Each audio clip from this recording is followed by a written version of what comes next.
E para compor a mesa, os pesquisadores Francisco Barbosa da Silva, Leila Ortiz Tavares Costa, Sheila Canavati Ribeiro e Joubert de Albuquerque Arraes.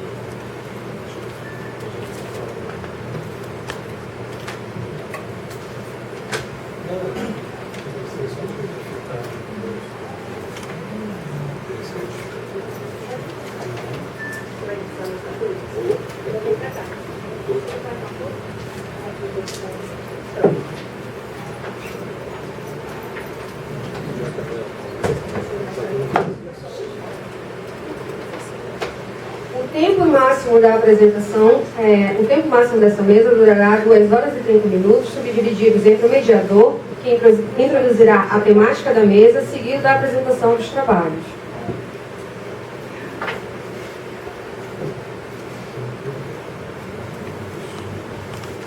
Boa tarde, obrigada pela presença. Na nossa mesa, nós vamos fazer exatamente isso. Vamos trabalhar o corpo no viés da comunicação, porque esse é o objeto da pesquisa que eu faço e que os orientandos acompanham. É o seguinte, nós trabalhamos com um entendimento de corpo que guarda a relação com o entendimento de corpo que vem lá de McLuhan e que a gente agrega a esse entendimento uma série de outros operadores. Com esse entendimento de corpo, que é o corpo enquanto como mídia dele mesmo, e não o corpo como um meio de comunicação, e não o corpo como um veículo de comunicação, e não o corpo como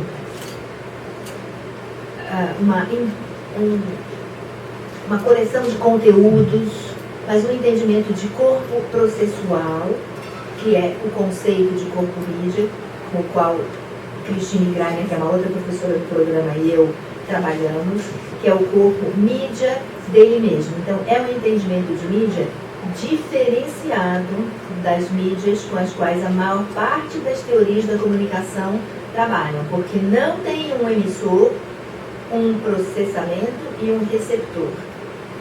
É a ideia de que as informações com as quais o corpo encontra viram corpo. Então, o corpo é o tempo inteiro mídia dele mesmo, que é essa coleção de informações permanentemente em trânsito, transformação, por conta dessa relação com o ambiente. Então, com esse entendimento de corpo que nós vamos trabalhar nessa mesa com objetos diferentes.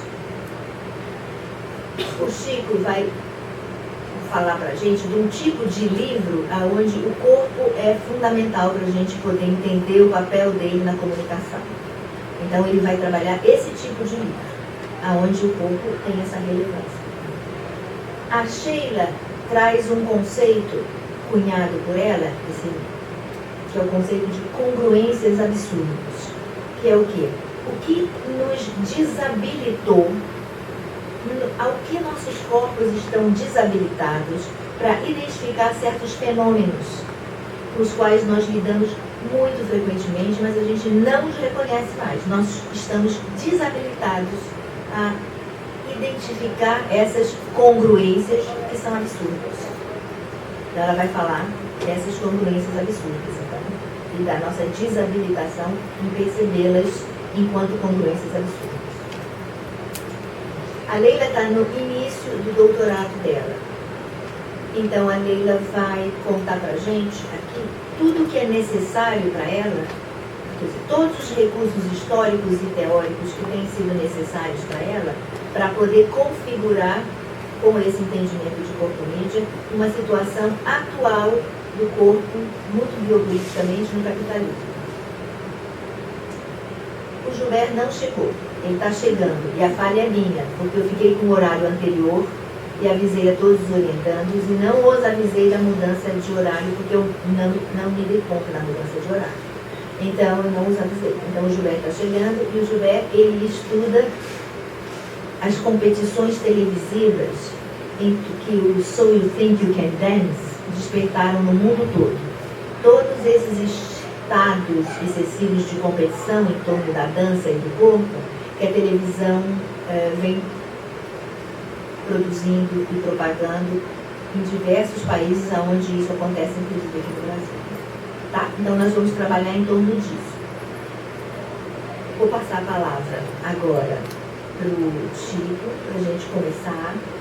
E à medida que for necessário, que vocês tiverem algum outro tipo de interesse nesse entendimento de corpo enquanto corpo mídia, com essa outra proposta de mídia, que não meio, que não veículo, que não canal, mas uma mídia que se faz enquanto processo de encontro com as informações em tempo real, modificando-se e modificando o ambiente. Uma das coisas importantes é imaginar sempre que esse processo não é um processo que acontece só no corpo. Como é um processo que linka corpo e ambiente, à medida que o corpo se transforma, o ambiente começa a se transformar e aí vai. Em todos os níveis de informação possíveis. Por exemplo, uma coisa bem básica, desde níveis muito básicos de descrição até informações culturais. Então, níveis muito básicos de descrição, por exemplo, nós chegamos aqui na sala, nós somos estes corpos. Daqui a pouco, com a troca dos nossos calores do corpo com o ambiente, a temperatura do ambiente começa a se modificar. E como ela começa a se modifica também cada um dos corpos. E por aí vai. Então, essa noção desde níveis muito básicos de descrição até informações culturais, intelectuais, psicológicas, sociais, etc, etc. Eu vou passar para o Chico, que vai falar para a gente desse tipo de livro onde o corpo é central para a gente poder entendê-lo na sua singularidade. Obrigado, Helena. Boa tarde. O que eu vou apresentar aqui é um subcapítulo da tese de doutorado que eu venho desenvolvendo, mas ela permeia outros assuntos que eu desenvolvo na tese. Então, eu acho que, do ponto de vista de esclarecimento do meu foco de interesse, ela elucida. Eu vou aproveitar o slide porque eu acho que fica mais sistemático e sistematiza melhor. É 15 minutos que eu tenho, né?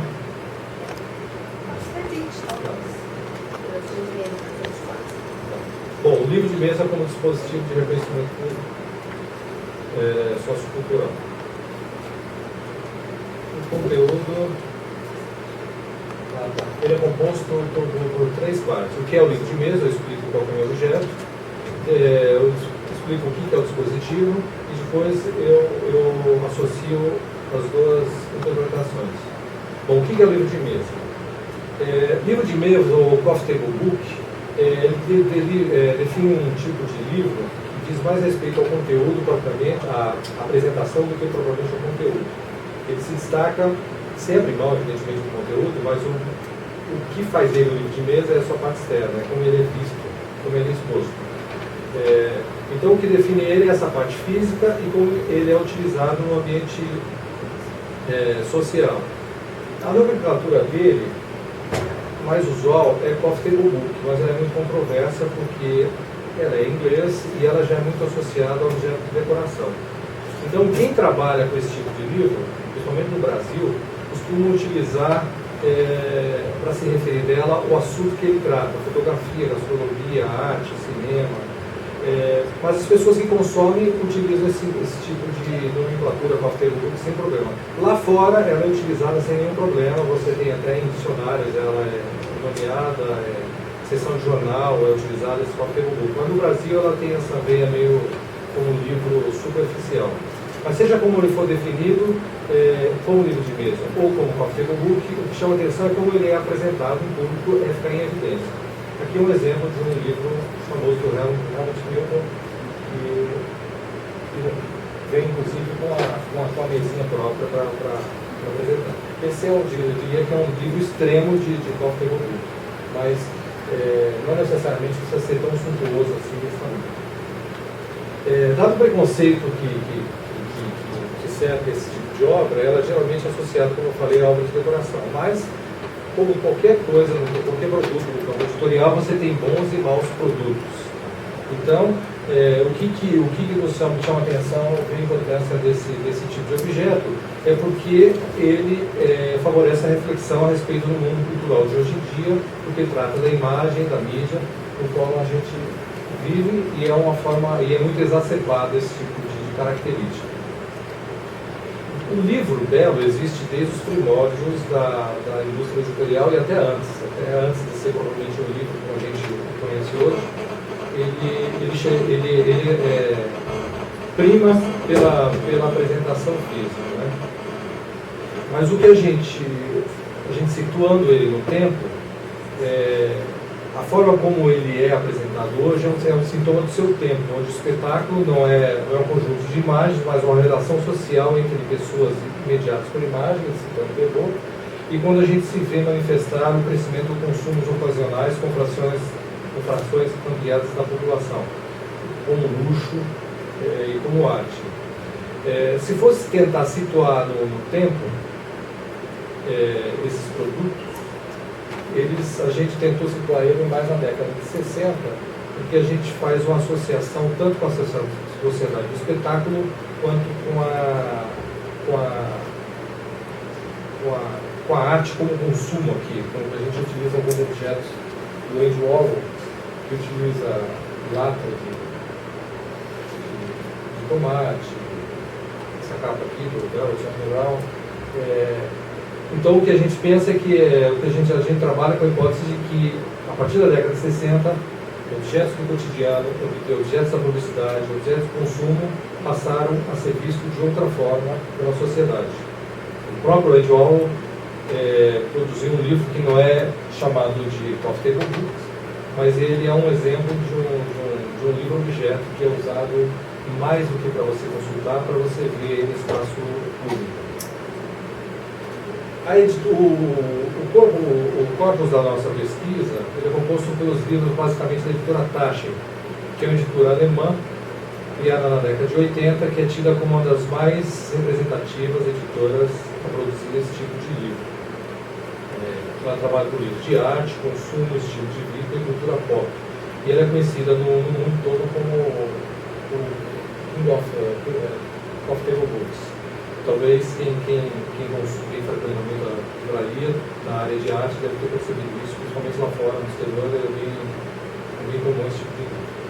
Aqui alguns exemplos de livros que chamam a atenção pela sua visualidade já na capa exterior. Agora eu queria apresentar essa segunda parte, que é a questão do dispositivo, que é o que problematiza a nossa questão. O termo dispositivo exige uma série de interpretação para esse termo dispositivo. Hoje em dia ele é mais associado com coisas tecnológicas. Mas ele nasceu, até onde se sabe, por Foucault, com uma interpretação mais filosófica e sociológica. O que ele considera dispositivo? Discursos, instituições, organizações, arquitetônicas, decisões regulamentares, leis, medidas administrativas, enunciados científicos, proposições filosóficas, morais, filantrópicas, ou seja, o dispositivo é a rede que se pode estabelecer entre esses elementos diferentes. Agamben, reconhecendo ser o dispositivo um termo técnico decisivo de Foucault, se dispõe a rever o entendimento de sua utilização. Ele articula uma divisão do existente em dois grandes grupos ou classes. De um lado, seres viventes ou substâncias, e de outros, dispositivos em que esses são incessantemente capturados, citando Agamben. Ele chama de dispositivo qualquer coisa que tenha a capacidade de capturar, orientar, determinar, interceptar, modelar, controlar e assegurar os gestos, as condutas, as opiniões e os discursos dos seres viventes. Não somente aquela conexão com o poder que num certo sentido é evidente, mas também a caneta, a escritura, a literatura, a filosofia, a agricultura, o cigarro, ou seja, tudo que envolve o mundo da comunicação e da cultura. Entre os seres viventes, segundo Agamben, e os dispositivos, fruto da relação corpo a corpo de ambos, estariam vários sujeitos que emergem desses contatos. O mesmo indivíduo, portanto, pode ser o lugar dos múltiplos processos de subjetivação. O usuário de telefones celulares, o navegador de internet, o escritor de contos, o apaixonado por tango, ou, para trazer para o nosso foco de pesquisa, o sujeito e os processos de subjetivação produzidos pelo Coffee Table Book. A Então nos interessa a compreensão mais abrangente que a Agamben faz do dispositivo. Por quê? Porque o Coffee Table Book para a gente traz uma referência ideológica implícita em suas formas, estilos e propostas editoriais, capaz de exercer ao menos uma daquelas funções citadas por Agamben: capturar, orientar, determinar, etc. O Coffee Table Book, o livro de mesa, ele é dotado de especificidades de reconhecimento público passíveis de valoração no nosso entendimento.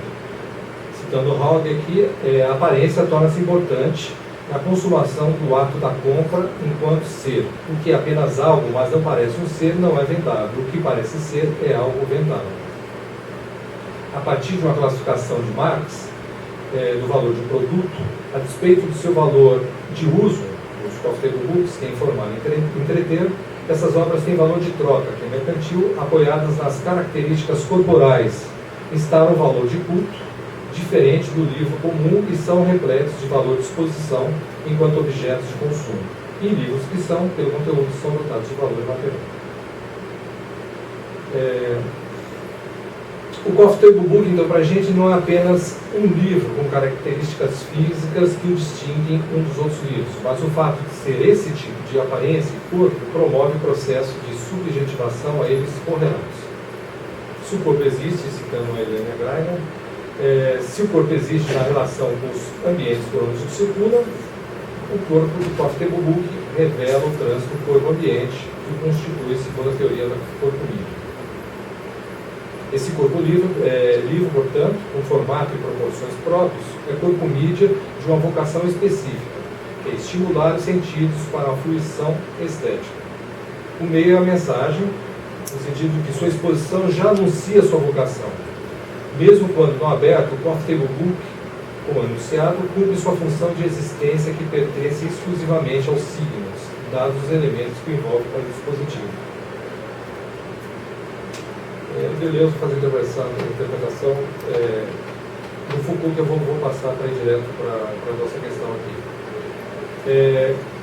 A gente gostaria de investigar, então, quais são as linhas de subjetivação identificáveis no Coffee Table Book, enquanto parte de uma rede de dispositivo, para além do que está contido em um livro, ou seja, o seu conteúdo previamente estabelecido por um contrato de comunicação, que é subentendido com o leitor que sabe se tratar de obras sui generis com características específicas. Ou seja, quem vê o Coffee Table Book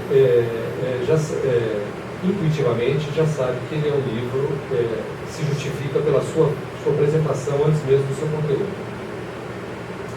Por compor uma rede de dispositivo a ser exposto que interage com o entorno, para agentes relacionados com sensações despertadas a partir da materialidade, que desponta originalidade, bom gosto, associado à referência cultural, valor, luxo, extensão, prestígio social. Está claro? Então há uma comunicação específica entre o Coffee Table Book, o livro de mesa, e o público. Sujic considera que os objetos são uma maneira de medir a passagem da vida e de as pessoas se definirem socialmente. Ora são as joias que assumem esse papel, ora são os móveis que usamos em nossas casas, ou os objetos pessoais que carregamos conosco, ou as roupas que usamos. Dessa forma, o Coffee Table Book, que quando exposto tende a ser parte de uma complexa coreografia de interações, também pode, a partir de suas formas, acabamento e temas, revelar algo de quem os expõe. E aqui eu classifiquei alguns tipos de identificação que essas obras podem ter quando expostas publicamente. Uma delas é como objeto de consumo. Citando o Baudrillard. À nossa volta existe hoje uma espécie de evidência fantástica do consumo e da abundância criada pela multiplicação dos objetos, dos serviços, dos bens materiais, originando como que uma categoria de mutação fundamental da ecologia da espécie humana. Para falar com propriedade, os homens da opulência não se encontram rodeados como sempre acontecera por outros homens, porém mais por objetos. Esse é o contexto do Coffee Table Book. Então, de certa forma, o Coffee Table Book, quando exposto, tende a ser parte de uma complexa coreografia de interação a partir de suas formas, acabamento e revelar algo de quem nos expõe. Repetir isso aqui, né? O Coffee Table Book, portanto, se legitima pelo ambiente, com a diferença em relação às obras que só destacam pelo conteúdo. A própria denominação Coffee Table Book é reveladora do local em que o livro fica, junto à mesa de objetos relacionada à descontração. Em locais pessoais, o Coffee Table Book dá personalidade a uma sociologia dos modos, sucede uma sociologia do arranjo, citando Baudrillard. Ainda como objeto de consumo, o livro de mesa, como um artefato cultural vinculado ao consumo e com os apelos estéticos, pode ser visto como objeto desprovido de funções pragmáticas relacionadas ao uso habitual dos livros e permeado de conotações pessoais. A posse jamais é de um utensílio, pois esse me devolve ao mundo. É sempre a de um objeto abstraído de sua função e relacionado ao indivíduo. É o caso do Coffee Table Book, que antes de você consultá-lo, você quer ter apresentado. Aí um exemplo de como ele costuma ser usado nos ambientes em que as pessoas torcem o nariz, que é como objeto de decoração. Por mercadoria valiosa. Trazendo, por exemplo, aquele livro do Helmut Newton, Sumo, edição limitada a 10 mil unidades, esse tamanho, esse peso estrondoso, custa por volta de 15 mil euros. O exemplar número 1 foi leiloado por 430 mil euros. Evidentemente, só quem tem conhecimento desse assunto, desses valores, pode saber que um livro pode valer tanto, mas no seu círculo em que as pessoas entendem esse assunto, você dispor de um livro desse na sua casa está associado com mercadoria valiosa. Esse é o exemplar do Helmut Newton. A Taschen, essa editora que a gente apresentou, ela costuma fazer uma apuração de quantos livros dela costumam valorizar no mercado. E tem livros que se valorizaram em 1000%, porque são livros com edições limitadas e eles são utilizados como obra de arte, como se fosse um quadro. Outra forma como os Coffee Table Books podem ser utilizados, serem reconhecidos, como artefatos de luxo. Não só pela sua apresentação, mas muitas vezes pelo que ele apresenta, não só por ser bonito, mas pelos temas que ele traz na capa, né? Aqui a gente tem um exemplo de um livro sobre carros de luxo. E como status cultural, não se pode deixar de reconhecer o Coffee Table Book como um livro que é detentor de capital cultural.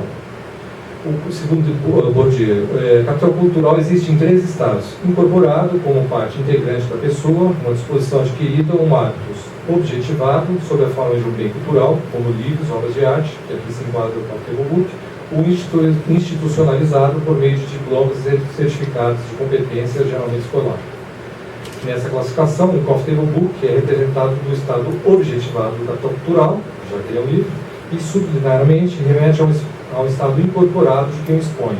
Afinal, para que se decifre o estado objetivado, é preciso ser dotado de conhecimento, aqui identificado como capital cultural incorporado.